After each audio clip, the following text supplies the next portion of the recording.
తెలంగాణ సచివాలయంలో పశుసంవర్ధక శాఖ, పాడి అభివృద్ధి, మత్స్యశాఖ అధికారులతో సీఎం రేవంత్ రెడ్డి సమీక్షా సమావేశం నిర్వహించారు.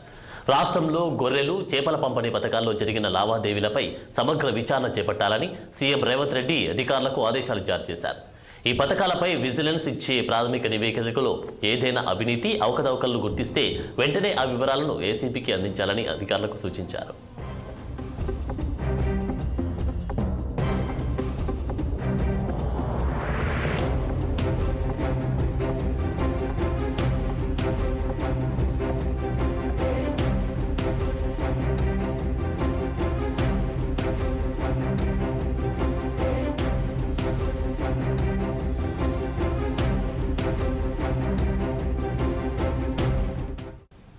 తెలంగాణ సచివాలయంలో పశుసంవర్ధక శాఖ, పాడి అభివృద్ధి, మత్స్యశాఖ అధికారులతో సీఎం రేవంత్ రెడ్డి సమీక్షా సమావేశం నిర్వహించారు.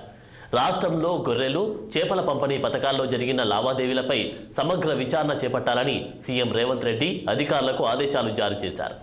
ఈ పథకాలపై విజిలెన్స్ ఇచ్చే ప్రాథమిక నివేదికలో ఏదైనా అవినీతి, అవకతవకలను గుర్తిస్తే వెంటనే ఆ వివరాలను ఏసీబీకి అందించాలని అధికారులకు సూచించారు.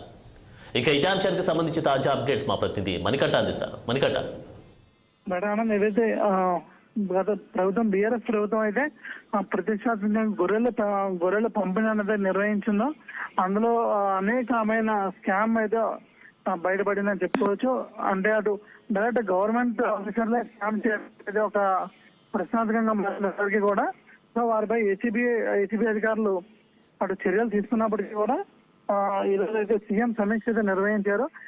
అసలు గత ప్రభుత్వం బీఆర్ఎస్ ప్రభుత్వంలో ఏమేమి అమలు చేశారో, అసలు అంటే ఏ పథకాలు అయితే అమలు చేశారో, ఎన్ని లావాదేవీలు అంటే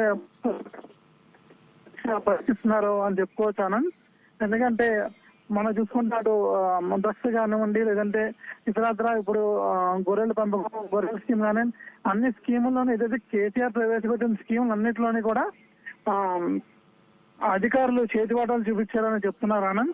సో ఏసీబీ అధికారులు అయితే 4 రోజులు రిమాండ్ లో ఉన్న నలుగురిని కూడా విచారించి అనేక విషయాలు, కీలక విషయాలు ఎవరెవరికి ఇచ్చారు, ఎవరెవరికి చేతులు మరి, ఎన్ని కంపెనీలలో ఆ స్కామ్, గొర్రెల స్కామ్ ఎన్ని మంది కంపెనీలలో ఉన్నాయి అన్ని ఒక నివేదిక అయితే వెల్లడించి కేసీఆర్ రేవంత్ రెడ్డికి అయితే అందించారు ఆనంద్. Thank you Manikanta.